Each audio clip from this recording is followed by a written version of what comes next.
നമസ്തേ. വളരെ വ്യത്യസ്തനായ ഒരു ലോക്സഭാ സ്ഥാനാർത്ഥിയാണ് ഇന്ന് പരിചയപ്പെടുത്തുന്നത്. തെലങ്കാനയിലെ ചേവല്ല മണ്ഡലത്തിൽ നിന്ന് ജനവിധി തേടുന്ന കോണ്ട വിശ്വേശ്വർ റെഡ്ഡി. അദ്ദേഹം ഇന്ത്യയിലെ ഏറ്റവും ധനികരായ സ്ഥാനാർത്ഥികളിൽ ഒരാളാണ്. ഏറ്റവും ധനികരായ രാഷ്ട്രീയക്കാരിൽ ഒരാളാണ്. US-ൽ ജോലി ചെയ്ത ബിസിനസ്സുകാരനാണ്, ഓൺട്രപ്രനറാണ്. അദ്ദേഹത്തിൻ്റെ മുത്തച്ഛൻ KV രംഗറെഡ്ഡി സ്വാതന്ത്ര്യസമര സേനാനിയായിരുന്നു. അദ്ദേഹത്തിൻ്റെ പേരിലാണ് രംഗറെഡ്ഡി ജില്ല രൂപം കൊടുത്തത്. ആന്ധ്രാപ്രദേശിൻ്റെ ആദ്യത്തെ ഉപമുഖ്യമന്ത്രിയുമായിരുന്നു. പിതാവ് കോണ്ട മാധവ റെഡ്ഡി മുംബൈ ഹൈക്കോടതിയുടെ ചീഫ് ജസ്റ്റിസ് ആയിരുന്നു. അതിനൊക്കെ അപ്പുറം വിശ്വേശ്വർ റെഡ്ഡിയെ വ്യത്യസ്തനാക്കുന്നത് MP ആയിരിക്കെ US പേറ്റന്റ് നേടിയ ആദ്യ ഇന്ത്യക്കാരൻ എന്നുള്ള നിലയിലുമാണ്. സ്വാഗതം ജന ടിവിയിലേക്ക്. Welcome to Jana TV, Shri Vishweshwar Reddy. ധന്യവാദം. Thank you. So, the first question is, you were in the US, you were an innovator, businessman, CEO. For any normal Indian, you go further up and further up in the corporate world. Why did you suddenly choose politics? I didn't choose politics in particular. I was passionate about whatever things I did, whether it's work or sports or any other social work I did or professional work. I was an engineer. I loved engineering and I thoroughly enjoyed it. I was focused on design and innovation. So my first job was as a design engineer in an defense avionics company in the United States. Then I started some businesses there, one business there. And then only son, so I had to return to India. And after almost 11 years, I returned to India. And here also I had, those days the word startup was not there. And we started some small companies. And it was primarily based on innovation. And some of them were highly successful. The patents and the IPRs were bought by big companies like GE and Wipro. And later I became the CEO and managing director of a small Wipro company and CEO and managing director of a small GE company. Although I have a lineage of politics, my grandfather, as you said, and my uncle, who was actually part of the family, he was a two-time chief minister, Reddy. He was also the governor of UP, Rajasthan and all that. So my grandfather did not want any of us to enter politics, his children or his grandchildren. And he emphatically said, you want to do Desh Seva? Then become a policeman, doctor, lawyer, engineer. You can do better Desh Seva than joining politics. I was in politics during independence time, pre-independence, post-independence. So he never encouraged any of his children to enter politics. So all my uncles, my father, everyone they were not in politics. Doctors, engineers, lawyers and things like that. Professors, teachers, lecturers. And but we always are highly rooted here in Telangana and highly connected with the grassroots. My village is about 40 minutes to 1 hour from here, and always in touch. We spent all our school holidays in the villages. When the Telangana agitation came, in fact, my grandfather was against forcible merger of Hyderabad or Telangana with Andhra. Oh. He fought with Nehruji. Despite of it, they forcibly merged with some conditions. After that, the conditions were thrown in the garbage. You think that was a mistake? Absolutely, absolutely. And so you paid the price twice of merging it forcefully and then... No, yeah, exactly. And then there was 1969 agitation. They wanted, so many people died. Our own police, the Congress government, shot almost 400 students dead in front of Rajbhavan, in front near Abbott, so many places. There was open firing. And Indira Gandhi was powerful and she did not separate them. That's when my uncle, who was the topmost leader, Reddy, fought for separate Telangana. Since it did happen, he disagreed fought with Indira Gandhi, left Congress, started a new party called Telangana Praja Samiti. And he had an emphatic win. Out of 11 Lok Sabha seats, he won 10 of them. And then Indira Gandhi told him, you merge back, we'll give separate Telangana. He merged back and Indira Gandhi ditched him once again. Congress ditched him. They didn't give. This was in 69, 70, 71. And so twice Congress betrayed our family. But there was no other party that time. There was Congress and there was no other party. There was no TDP, there was no BJP those days. So subsequently, so we always for Telangana, always for smaller states. And then again the Telangana agitation came. By then I achieved all my political goals, I achieved all my financial goals, academic goals, career goals, and I'm a man of limited ambition, I think. So I thought I was the richest man because, I had a very successful professional this thing. I had a huge salary. I sold my IPRs for some 10, 20 crores. So I thought that was the richest guy. So I achieved all my financial goals professional. Then I was training rural youth on 18 different skills, and the Telangana agitation started. And I joined the Telangana agitation, fighting for a separate state. And then KCR noticed me, and probably I was supporting the Telangana agitation and TRS party emphatically. So he was after me for 3 years to join. So I told, no way, I'm supporting you more than your own people. But he finally convinced me, and some people pushed me, he pulled me into the party and saying that yes, we will achieve separate statehood for Telangana. But after that what? Again the same old crooks are going to be MLAs and MPs. We need somebody like you. I was convinced, and that's when I was pulled, I was pushed, and I never dreamt I'll ever be in politics. So, entry into TRS. You left TRS, now BRS, as KCR suddenly changed the name. Why did you leave the party? That too, when it was in power. Yeah. So I never felt I left what I entered politics for. Or what you stood for. What I stood for development of my region and Telangana in particular. I was where I was, but TRS party that was supposed to be the savior of Telangana. The reason everyone fought for Telangana is Telangana used to be one of the richest states. When it was forcibly merged with Andhra, Andhra was a poor state.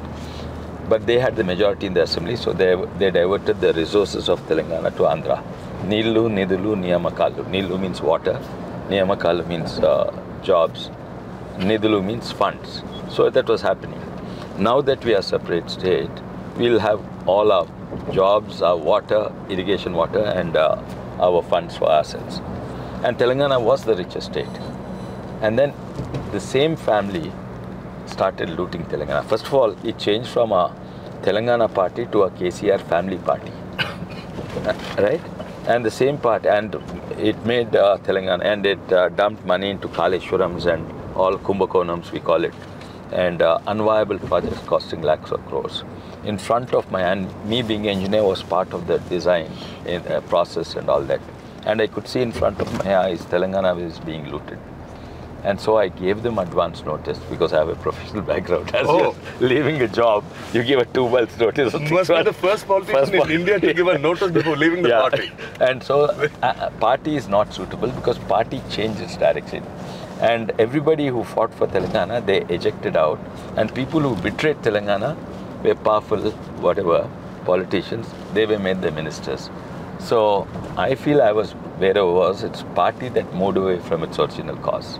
And next move? And I could see that Telangana is being looted more than by the Andhra politicians who diverted the funds, by our own people. Only party at that point in 2019 that could defeat and change this family rule was Congress party. I joined Congress party, lost narrowly, that too because of KCR's police, and that policeman is now absconding. Yeah, that was one question I had. You wanted and I have cases on hands-on majority initially. Yeah, And that you fought the elections when TRS was just a concept. Yeah. Especially in the urban districts, from urban areas. Urban areas, there was no Telangana So how did sentiment. you win, first of all? I was working for almost 1-2 years in the agitation, so people recognized me. And in the rural area, I told you I was training rural youth in 18 different skills. One of them was painting, welding, the masonry and all. So I went around every village, dug a hole, and we welded some name plates saying that Dharmasaram village, Rangareddy Zilla, and Telangana Rashtra, before Telangana was formed. Oh. So every village, and that's when I was noticed throughout the state, KCR and all that. So I did a lot of work, but the sentiment was not there. And then I started explaining it's not just about ejecting, throwing out Andhras or throwing out somebody. Smaller states are good. Yeah, in fact, Sri Krishna committee was sent, whether separate state to Justice Sri Krishna committee is required or not. And I submitted a report. Not only Telangana, smaller states are good for India. It's good for Telangana and good for Andhra. And so there was I got this awareness around. People in the city also started believing it. So I could convince a lot of people who are against Telangana that Telangana is not so bad. Nobody is going to get thrown out of Telangana. You did some good work in Chevella. Yeah. Can you tell us a little more what exactly were your projects initially as an MP? See, an MP has this primary role is to represent the people. People means firstly the region that voted for you, the state and the nation in the parliament. So I could do that extremely well. As a first-time parliamentarian, I spoke close to 100 times in the parliament. Usually many first-time parliamentarians never speak. I could represent local issues, and one is through policy change you can help the nation, the state and things like that. And I did various things about environment, ecology, but also about development issues and farmers issues. So there's a huge, the GST, there's a very inexpensive flooring which is called Tandur or Shabat stone. It's only 10 rupees a square feet. And it's sturdy stone. But on that, the new GST, they put 18%. So I could explain them and fight with data, saying that no, this has to come down to 4 rupees. I gave examples of Kota stone in Rajasthan. So through policy, I helped. Also, there's a Kandi, there's Tur Dal, which is very famous. I got a GI tagging. So these are through policies. But they're also through projects. There's no highway in western side of my district. So I fought for it, and of course Nitin Gadkari was giving, believed that for development we need highways. It was very easy to convince him. He gave 1,000 crores, 930 crores highway through this thing. Then so many through policy, but also through my MP lads. I spent all my MP lads. So I did it 100%? At different. No, the problem is when MP lads there's a bureaucratic process. So nobody spends 100%. But the previous MPs I would spend, but my MPs will be left over. Projects will be halfway through. So let's say I sanction a youth club, it'll be halfway through, and they give it bits and bits. So some of it will flow down to the next MP. So among the top MP lads utilization, and I gave to more than 400 villages and things like that. You lost. Yeah, and then I did personally. You're asking on a project. Yeah. Then personally, because I was in innovation, everyone says, how can you get into dirty politics? I find politics really, really wonderful. I really started enjoying it.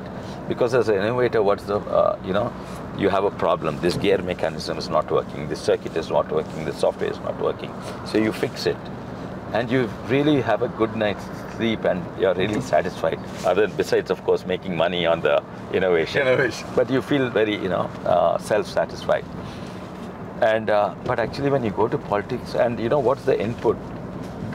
They say necessity is the mother of invention. I totally disagree. Problems are the mother of invention. You find the solution. Nobody invents because I need it, I'll invent it. Because this problem is there to solve the problem. And the inputs, our raw material is problems. Our output is solutions, which are innovations. And after that, I feel this thing, just a gear mechanism, I make it more efficient, is nothing compared to solving a problem of the people. And you can apply the same methodologies of innovation. There's unemployment. The education quality is not good. You go and see why. It's because people are not attending. The bathrooms are not good. Nobody goes there. Girls, there's no toilets for girls. At least the boys can go outside. Girls' attendance, this thing is less. So all this I really innovated. Well, but in Corona time, of course, I had a lot of innovations, 2, 3. Very productive time, yeah. Yeah, I was asking about that because I think the entire nation was running around for ventilators. Not easily available, costly. Even in the United States, they were short of, even developed countries were short of ventilators. Which is why they made, even reservations of, they picked and choose who should enter the hospital. Correct. Right. Now, what was that innovation from you on the ventilator side? That was at the end, after almost the second phase of COVID and things like that. But there were several innovations on the way, and some of them are not really innovation. Take knowledge from here and transfer it here. Some of them are take 2, 3 different things and create a new product, which is innovation. So right from Prime Minister Modi ji banging this thing, I participated in it, and then what Modi ji did is phenomenal. It's a perfect Harvard case study. He navigated us to COVID. And I'll come to that later. Come to that, yeah. Yeah, but my innovation was, there are multiple innovations. One was PAPRs, powered air purifying respirators. Doctors have to dress in a astronaut-like suit, and they can't breathe. And if they breathe normally, they will get COVID, and doctors and nurses were dying. So we had a respirator for them, powered air purifier. So I had innovations in that. We made about 10, 15, and types of powered air respirators. 2 or 3 of them were successful. Then there was sanitizer, was too expensive. So we explained how to make sanitizer at home. But that was, of course, not an innovation. This PAPR was, Then there's oxygen shortage. So we devised a mechanism. But 50% of the oxygen cylinders are wasted because you need oxygen when you breathe in.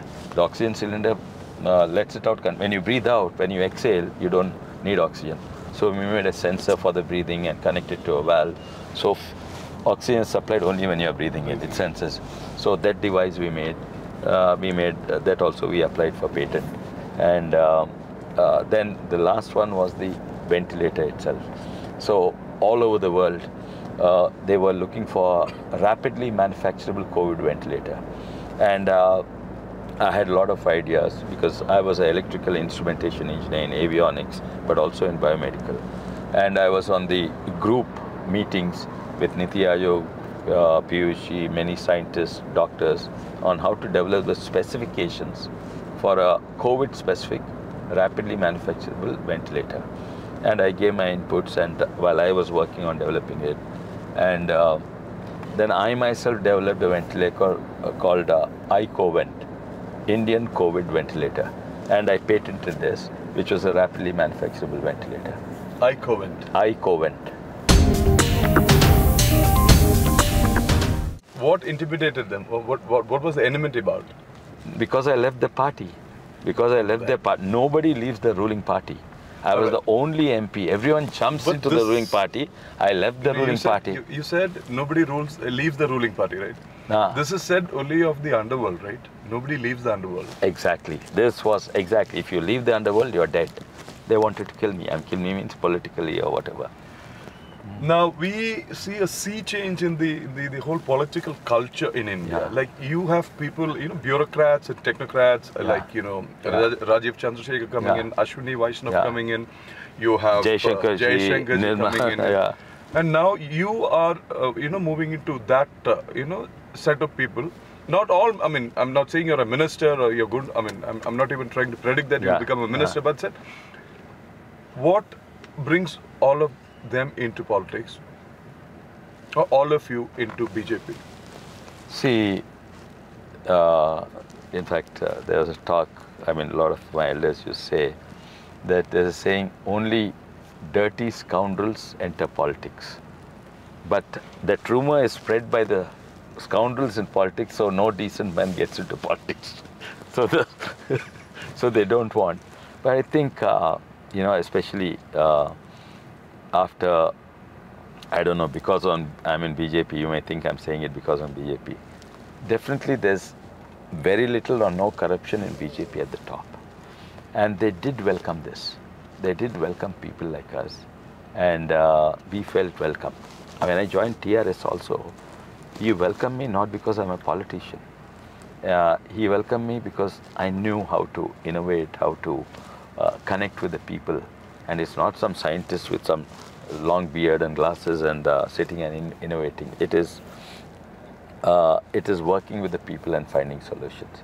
So I feel a lot of people want to contribute to the nation, and they contribute in different ways, being a doctor, being an engineer, being even a policeman or a chowkidar. A lot of people do.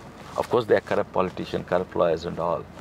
And these people started seeing there's place for me in politics also. It need not be all dirty, rotten scoundrels.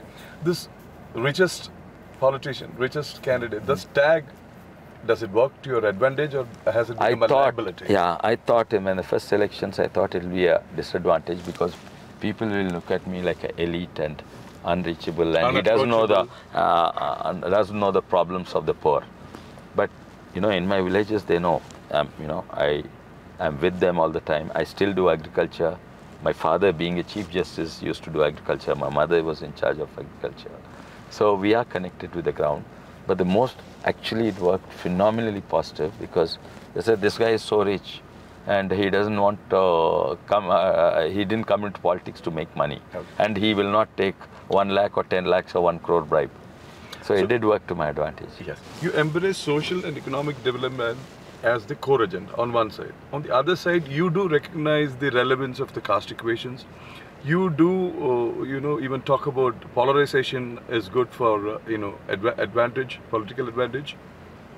This candid and no-nonsense approach, does it help you?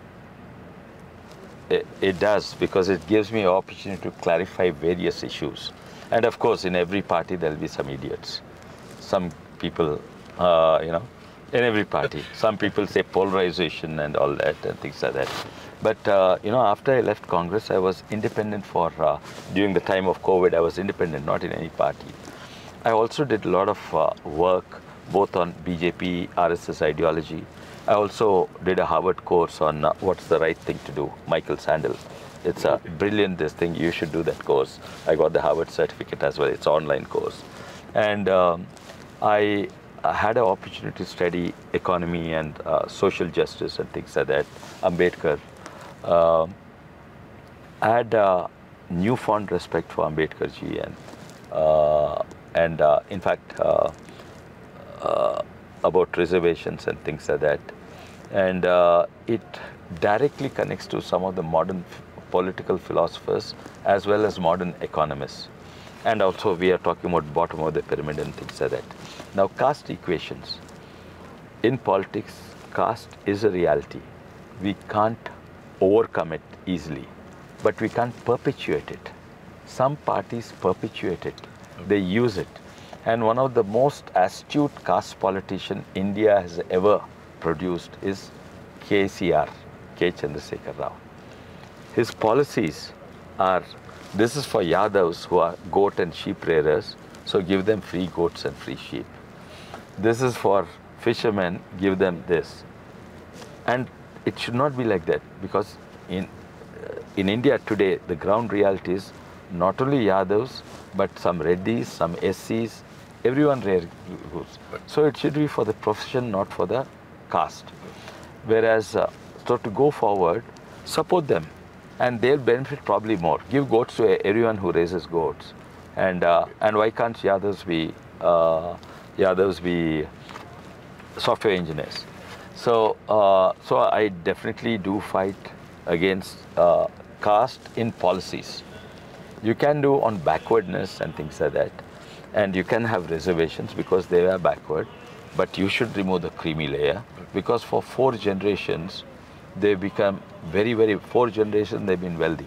How can they still claim to be backward? Rahul Gandhi, a communist, and accused Congress as the most communal party in India for radicalizing even the educated Muslims. I don't call Rahul Gandhi a communist. I call the Fidel Castro beard that communist. I think it's the beard that's talking, not himself. And nobody, we're taking nation forward. He wants to go, he's talking about wealth redistribution. It failed. It failed in Russia had failed in China.